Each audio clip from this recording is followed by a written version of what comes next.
ദൈവകുമാരനും മാതാവിനും നന്ദി. എൻ്റെ പേര് ആശ അരവിന്ദ്. ഞാൻ താമസിക്കുന്ന സ്ഥലം എറണാകുളമാണ്. എൻ്റെ സ്വദേശം കോട്ടയമാണ്. ഞാൻ 2023 മാർച്ച് മാസം 20 ആദ്യമായിട്ട് കൃപാസനത്തിൽ വരുന്നത്.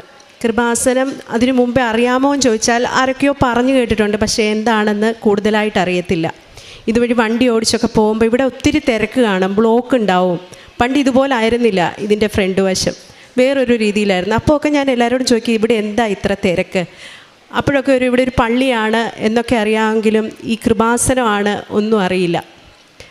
ഈ കൃപാസനത്തിലോട്ട് വരാനുള്ള എൻ്റെ കാരണം 10 വർഷത്തിന് മേലെ ആയിട്ട് എനിക്ക് ഒരു മോളുണ്ട്. മോളെ ഡെലിവറി കഴിഞ്ഞ ശേഷം എനിക്ക് ഓവുലേഷൻ ടൈം കഴിഞ്ഞാൽ എൻ്റെ ദേഹം മുഴുവൻ നീരാവും. അതിന് പല ട്രീറ്റ്മെൻറ്റുകൾ ചെയ്തു, പല ഹോസ്പിറ്റലുകളിൽ കാണിച്ചു, ആയുർവേദം കാണിച്ചു, അലോപ്പതി കാണിച്ചു, ഹോമിയോ കാണിച്ചു. ഇങ്ങനെ പല രീതിയിൽ ഞാൻ ഈ ഒരു അസുഖത്തിന് വേണ്ടി ട്രീറ്റ്മെൻറ്റ് എടുത്തു. അങ്ങനെ ബാംഗ്ലൂർ കാണിച്ചു, മസ്കറ്റ് കാണിച്ചു, പലരും പലതാണ് പറയുന്നത്. അമൃതയെ കാണിച്ചു, ആസ്റ്റർ മെഡിസിറ്റി കാണിച്ചു. അങ്ങനെ ഒരുപാട് രൂപ ഞാൻ ഇതിനു വേണ്ടി ചിലവഴിച്ചു. അപ്പം ഞാൻ പല ഹോസ്പിറ്റലിൽ നമ്മുടെ നാട്ടിലിരിക്കുമ്പോൾ കുറേ നേരം ഡോക്ടേഴ്സിന് വേണ്ടി വെയിറ്റ് ചെയ്യണമല്ലോ. അവിടെയൊക്കെ ഇരിക്കുമ്പോഴും എനിക്ക് ഈ പേപ്പർ കൊണ്ട് കൃപാസനത്തിൻ്റെ പേപ്പർ എങ്ങനെയോ എൻ്റെ അടുത്ത് വരും. അതെന്താ, ആദ്യമൊക്കെ എനിക്കിത് വരുമ്പം ഭയങ്കര അത്ഭുതമായി. ഇതെന്താണിത്? വായിക്കും, അവിടെ വയ്ക്കും. ഇത് റിപ്പീറ്റ് ചെയ്ത് ഞാൻ എപ്പോൾ ആ ഹോസ്പിറ്റലിൽ പോയാലും എൻ്റെ കയ്യിൽ കിട്ടും, ഞാൻ പള്ളിയിൽ പോയാൽ എൻ്റെ കയ്യിൽ കിട്ടും. അപ്പം കൃപാസനത്തെപ്പറ്റി ഞാൻ കൂടുതൽ അറിയാൻ തുടങ്ങി. എൻ്റെ അമ്മയോട് ചോദിച്ചു. എൻ്റെ അമ്മ വലിയൊരു മാതാവിൻ്റെ ഭക്തയാണ്, എൻ്റെ ചേച്ചിയും. പക്ഷേ അവരാരും കൃപാസനത്തിൽ വന്നിട്ടില്ല. അപ്പോൾ അമ്മ പറഞ്ഞു, ഇതുപോലൊരു സ്ഥലമുണ്ട്, ആലപ്പുഴയിലാണ്, ഒത്തിരി പേര് പോകുന്ന സ്ഥലമാണെന്നൊക്കെ പറഞ്ഞു. അങ്ങനെ ഞാൻ ഒരു മാർച്ച് മാസം 20 എൻ്റെ ഒരു സുഹൃത്ത് ഡെൻസിയുടെ കൂടെ ഞങ്ങൾ രണ്ടുപേരും ഒന്നിച്ച് കൃപാസനത്തിൽ വരികയാണ്. ഞാൻ നിസ്സാരമായിട്ട് ഈ വേദന പറയുന്നെങ്കിലും സഹിക്കുന്നതിലും അപ്പുറം വേദനയാണ്. ഒരു ഡെലിവറി ടൈമിലുള്ള പെയിൻ പോലെയാണ് എല്ലാ മാസവും എനിക്കുണ്ടാവുക. ഞാൻ ഒരുപാട് സംസാരിക്കുകയും ചിരിക്കുകയും ചെയ്യുന്ന ഒരു വ്യക്തിയാണ്. പക്ഷേ ഈ സമയത്ത് എനിക്ക് ആൾക്കാരെ കാണാൻ പോലും പറ്റില്ലായിരുന്നു, അത്രയ്ക്ക് പെയിനായിരുന്നു. അങ്ങനെ ഞാൻ കൃപാസനത്തിൽ വന്ന് ഇവിടെ കയറിയപ്പം പോലെ എനിക്ക് എൻ്റെ ദേഹം ഭയങ്കര വേദനയായി, ചൊറിച്ചിലായി. ഞാൻ എന്നിട്ട് ഉടമ്പടി ആദ്യം എടുക്കുക കുറച്ച് പ്രയാസകരമുള്ള കാര്യമാണ്. എങ്കിലും ഉടമ്പടി ഞാൻ ആ പ്രയാസമൊക്കെ സഹിച്ചെടുത്തു. അങ്ങനെ ഞാൻ ഉടമ്പടിയൊക്കെ എടുത്തു. ഇപ്പം 1.5 വർഷത്തിന് മേലെയായി. 2003 മാർച്ചിലല്ലേ. അങ്ങനെ ഇതുവരെ ഈ ഒരു നിമിഷം വരെ എൻ്റെ ഉടമ്പടിയിലോ ഒരു പ്രാർത്ഥനയിൽ, വൈകുന്നേരമുള്ള പ്രാർത്ഥനയിലും രാവിലെയുള്ള പ്രാർത്ഥനയിലും ഇതുവരെ ഒരു മുടക്കവും വന്നിട്ടില്ല. അതെ, എങ്ങനെയാണെങ്കിലും ആ സമയമാകുമ്പോൾ എങ്ങനെയും എനിക്ക് പ്രാർത്ഥിക്കാൻ പറ്റും. പക്ഷേ ബാക്കിയുള്ള കാര്യങ്ങളിൽ ഇടയ്ക്കിടയ്ക്ക് എല്ലാ ദിവസവും കുർബാനയിൽ പങ്കെടുക്കാൻ ഒത്തോം ചോദിച്ചാൽ സാധിച്ചിട്ടില്ല. ഇടയ്ക്ക് കുടുംബ പ്രാർത്ഥന എനിക്ക് പറ്റുന്ന പോലെ എല്ലാം ഞാൻ ചെയ്യാറുണ്ട്. എനിക്ക് വീട്ടിലിരുന്ന് ചെയ്യാൻ പറ്റിയില്ലേ, വണ്ടി ഓടിക്കുമ്പോഴേലും ഞാൻ ചെയ്യാറുണ്ട്. അങ്ങനെയെല്ലാം ഞാൻ ചെയ്തു വരുന്ന ഒരു വ്യക്തിയാണ്. ആ ഒരു വേദനയിൽ നിന്ന് എനിക്ക് പൂർണ്ണ സൗഖ്യം കിട്ടിയോ എന്ന് ചോദിച്ചാൽ പൂർണ്ണ സൗഖ്യം കിട്ടിയെന്ന് തന്നെ ഞാൻ പറയും. കാരണം എനിക്കിപ്പോൾ സഹിക്കാൻ പറ്റുന്ന വേദനയേ ഉള്ളൂ. ഈ വേദന കൊണ്ട് എനിക്കൊരു ആങ്സൈറ്റി അറ്റാക്ക് വരെ വന്നിട്ടുണ്ട്, സഹിക്കാൻ വയ്യാത്തതുകൊണ്ട്. അപ്പം അങ്ങനെ ഞാൻ അതുവഴി ഒത്തിരി പേരെ ഇവിടെ കൊണ്ടുവന്നിട്ടുണ്ട്. എൻ്റെ കുടുംബത്തിൽ തന്നെ ഇപ്പോൾ ഒരു 3-4 പേരുണ്ട് ഉടമ്പടി എടുത്ത് പ്രാർത്ഥിക്കുന്നവർ. അതാണ് എൻ്റെ കൃപാസനത്തിലേക്ക് വരാനുള്ളതും എൻ്റെ രോഗത്തിലുള്ള സൗഖ്യവും എനിക്ക് തന്നത്. ഞാൻ സിനിമാ മേഖലയിലാണ് വർക്ക് ചെയ്യുന്നത്. എൻ്റെ മേഖല എന്ന് പറയുന്ന അറിയാമല്ലോ, നമ്മളെപ്പോഴും ആക്റ്റീവായിട്ടിരിക്കേണ്ട ഒരു മേഖലയാണ്. അപ്പോൾ ഈ വേദനകൾ നമ്മളെ ഒന്നും ചെയ്യാനായിട്ട് സാധിക്കത്തില്ലായിരുന്നു. പിന്നെ പെട്ടെന്ന് വണ്ണം വയ്ക്കുക. ഒരു മാസത്തിൽ ഒരു 50 കിലോയാണ് എനിക്കെങ്കിൽ ഈ ഒരു വേദന തുടങ്ങുമ്പോൾ ഞാനൊരു 58 കിലോ 60 കിലോ അത്ര വ്യത്യാസം വരും. എൻ്റെ ഡ്രസ്സുകളിലും എല്ലാ കാര്യങ്ങളിലും എനിക്ക് മൂഡ് ഓഫും എല്ലാം ആയിരിക്കും. അപ്പോൾ പലരും എന്നെ കാണുമ്പോൾ ചോദിക്കും, എന്ത് പറ്റി ഇതെന്നെ പെട്ടെന്ന് വണ്ണം വെച്ച്? ഇതിനെല്ലാം നമ്മൾ ക്വസ്റ്റ്യൻ ആൻസർ ചെയ്യണം. എന്തുകൊണ്ട് സിനിമ ചെയ്യുന്നില്ലെന്ന് ചോദിച്ചാൽ അതിന് ആൻസർ ചെയ്യണം. ഒത്തിരി ക്വസ്റ്റ്യൻ ആൻസർ ചെയ്യേണ്ട ഒരു മേഖലയാണ് എൻ്റെ. അങ്ങനെ ഞാൻ കൃപാസനത്തിൽ 6 കാര്യങ്ങൾ, 5 എഴുതിയാൽ മതി, 6ാമത്തെ ദൈവത്തിന് കൊടുക്കണമെന്ന് പറഞ്ഞെങ്കിൽ എനിക്ക് 6 കൂടുതൽ കാര്യങ്ങളുണ്ടായിരുന്നു എഴുതാൻ.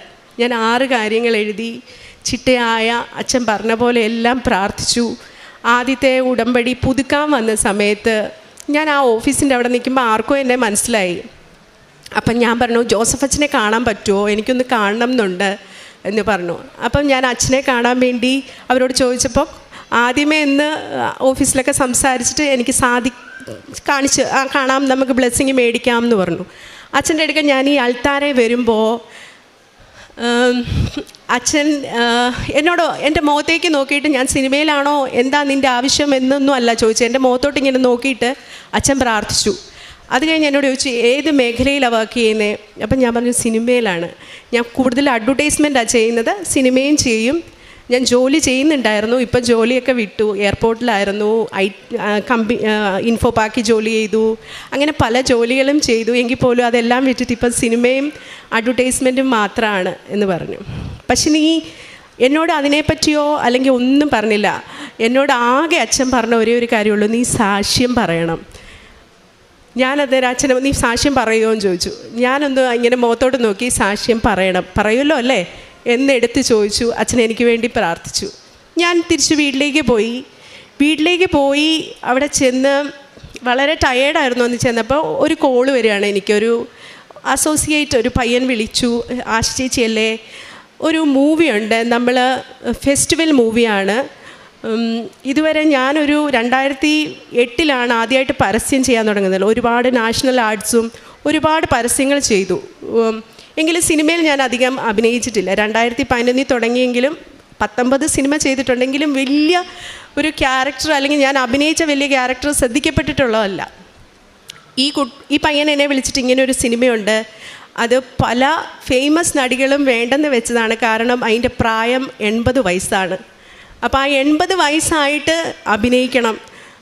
ഒരു റിയൽ സ്റ്റോറിയാണ്. വെള്ളപ്പൊക്കത്തിൽ നടന്ന ഒരു പ്ലെമേന അമ്മയുടെ കഥയാണ്.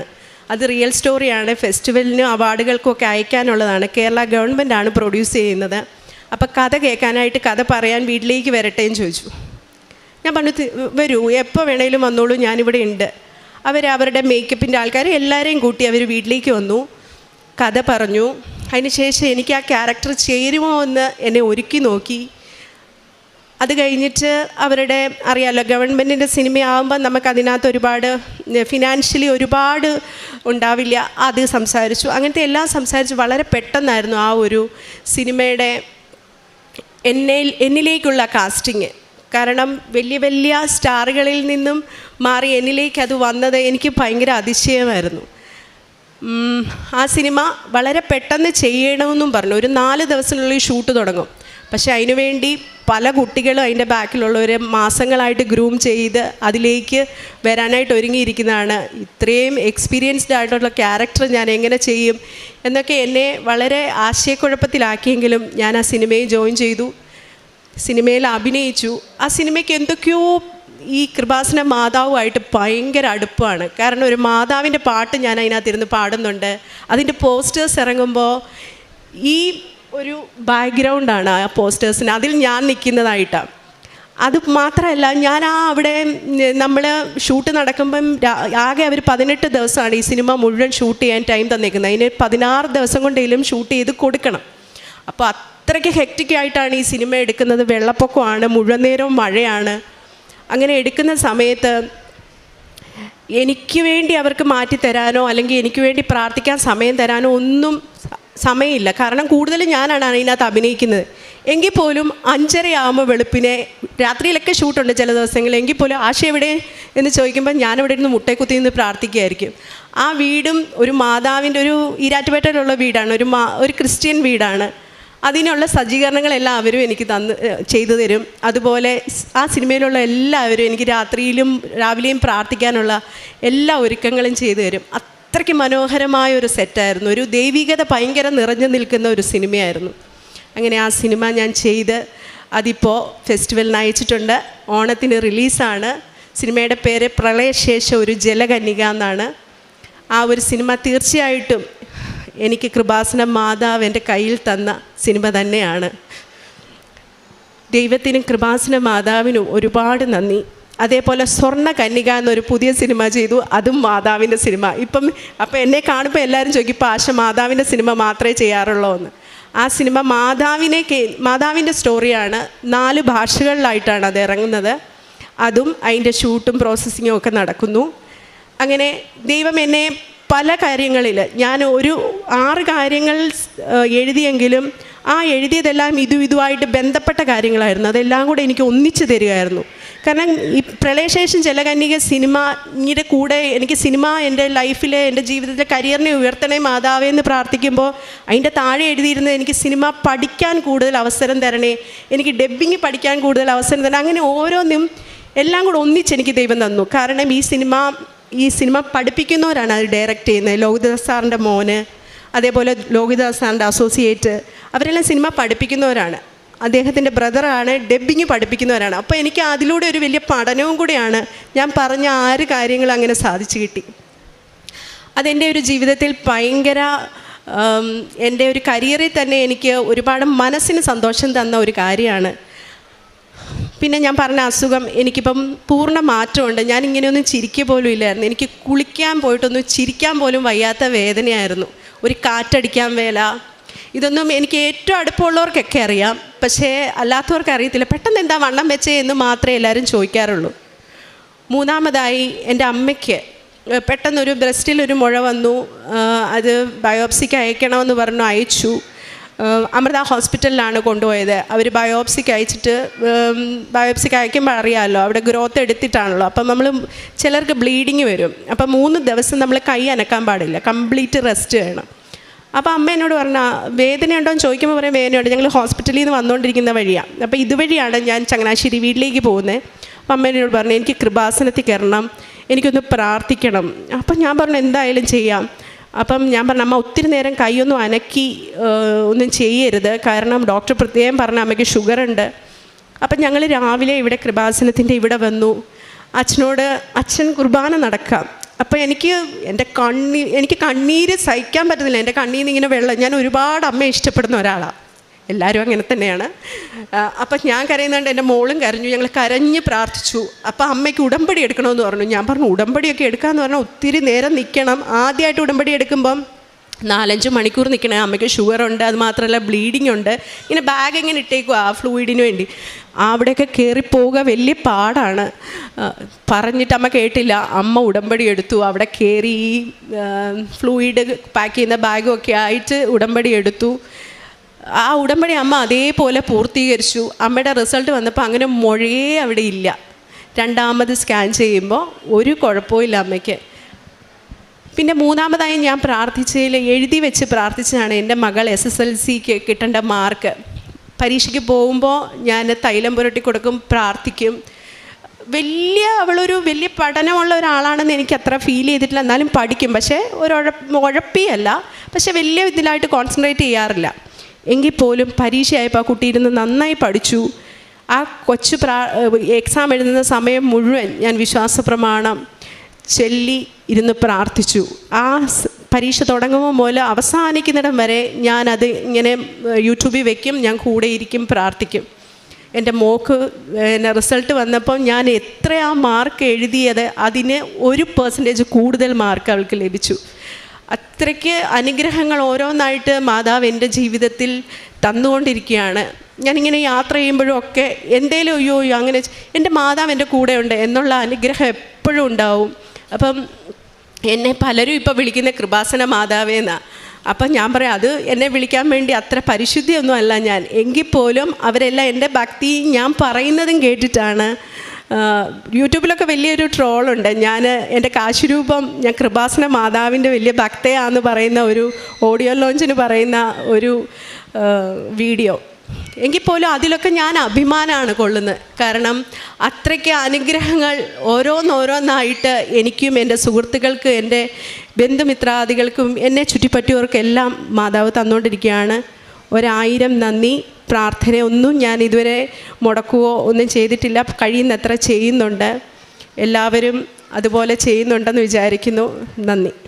യെശയ്യായുടെ പുസ്തകം 26:4 നാം വായിക്കുന്നു. കർത്താവിൽ എന്നേക്കും ആശ്രയിക്കുവൻ. ദൈവമായ കർത്താവ് ശാശ്വതമായ അഭയശിലയാണ്. അങ്ങയിൽ ഹൃദയം ഉറപ്പിച്ചിരിക്കുന്നവനെ അവിടുന്ന് സമാധാനത്തിൻ്റെ തികവിൽ സംരക്ഷിക്കുന്നു. എന്തെന്നാൽ അവൻ അങ്ങയിൽ ആശ്രയിക്കുന്നു. പ്രിയ സഹോദരി ആശ, ജീവിതത്തെയും ദൈവാനുഭവത്തെയും നമ്മുടെ മുമ്പിൽ പങ്കുവയ്ക്കുകയായിരുന്നു. രോഗത്തിൻ്റെ അതിതീവ്രമായ വേദനയുടെ നിമിഷങ്ങളിലൂടെ കടന്നു പോകുമ്പോഴും പൂർണ്ണമായി അമ്മ മാതാവിൽ ശരണപ്പെടുകയും ഉടമ്പടിയുടെ പ്രാർത്ഥനകൾ ഒരല്പം പോലും വ്യത്യാസപ്പെടാതെ ഓരോ ദിവസവും സൗഖ്യത്തിനു വേണ്ടി ആഗ്രഹിച്ച് പ്രാർത്ഥിക്കുകയും നേർച്ചത്തൈലം എപ്പോഴും ഉപയോഗിച്ചുകൊണ്ട് എൻ്റെ സൗഖ്യത്തിനത് കാരണമാകും എന്ന പ്രത്യാശയോടുകൂടി അമ്മയിലും ഈശോയിലും ജീവിതം സമർപ്പിക്കുകയും ചെയ്തത് മകൾ സാക്ഷ്യപ്പെടുത്തുന്നതാണ് നാം ശ്രമിച്ചത്. രോഗവേദന പൂർണ്ണമായി മാറ്റിക്കൊടുക്കുന്നത്, മറ്റുള്ളവരുടെ മുമ്പിൽ അഭിമാനത്തോടെ സന്തോഷത്തോടെ നിൽക്കുവാനും ജീവിക്കുവാനും മകളെ സഹായിക്കുന്നതിനെക്കുറിച്ച് മകളിവിടെ സാക്ഷ്യപ്പെടുത്തുകയാണ്. സിനിമ മേഖല ഏറെ ഇന്ന് ചർച്ച ചെയ്യപ്പെടുന്ന ഒരിടമാണെന്ന് നമുക്കറിയാം.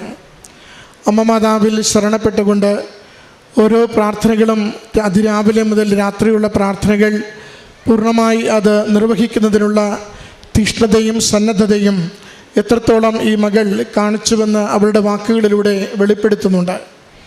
ചെറിയ ചെറിയ വേഷങ്ങളിൽ സിനിമയിൽ മുഖം കാണിച്ചിരുന്ന, പരസ്യങ്ങളിൽ മുഖം കാണിച്ചിരുന്ന മകൾക്ക് ഉടമ്പടി എടുത്തതിന് ശേഷം 3 വലിയ പ്രോജക്റ്റുകളിൽ പൂർണ്ണ പങ്കാളിത്തം, നായികാസ്ഥാനമുള്ള ഇടങ്ങളിലേക്ക് മകളെ ഉയർത്തിയത് മകൾ നമ്മുടെ മുമ്പിൽ സാക്ഷ്യപ്പെടുത്തുകയാണ്.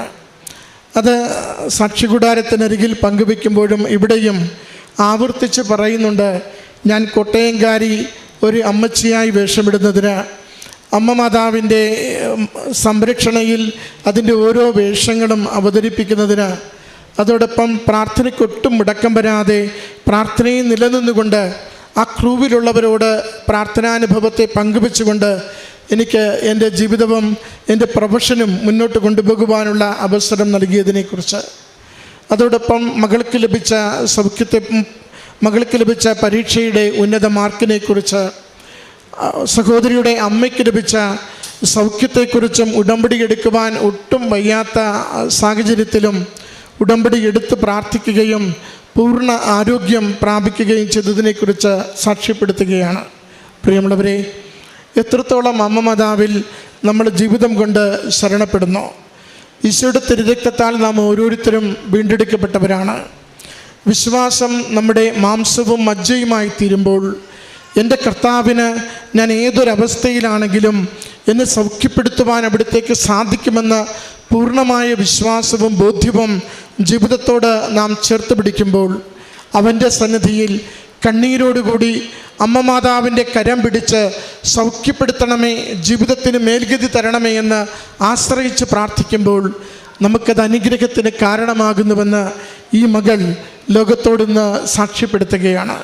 നമ്മുടെ ജീവിതങ്ങളെ, നമ്മുടെ നിയോഗങ്ങളെ, നമ്മുടെ പരാജയങ്ങളെ, നമ്മുടെ കണ്ണീരിനെ അമ്മ മാതാവിൻ്റെ അരികിൽ സമർപ്പിച്ച് ഈശോയുടെ സംരക്ഷണവും സഹായവും തേടി നമുക്ക് പ്രാർത്ഥിക്കാം. ദൈവനാമത്തെ മഹത്വപ്പെടുത്തിക്കൊണ്ട് ഈ മകൾക്ക് ലഭിച്ച എല്ലാ നന്മകളെയും ഈശോയ്ക്കും അമ്മ മാതാവിനും സമർപ്പിച്ചുകൊണ്ട് കരഘോഷത്തോടുകൂടി നമുക്ക് നന്ദി പറയാം. അത്യപൂർവ ദൈവാനുഭവങ്ങൾ ഇനി നിങ്ങൾക്കും സ്വന്തം. ഈ യൂട്യൂബ് ചാനൽ ഇതുവരെ സബ്സ്ക്രൈബ് ചെയ്തിട്ടില്ലെങ്കിൽ ഇപ്പോൾ തന്നെ സബ്സ്ക്രൈബ് ചെയ്യുക. ഈ വീഡിയോ ഇപ്പോൾ തന്നെ നിങ്ങളുടെ സുഹൃത്തുക്കൾക്ക് ഷെയർ ചെയ്തുകൊണ്ട് കർത്താവിൻ്റെ പ്രേക്ഷിതരാകുക.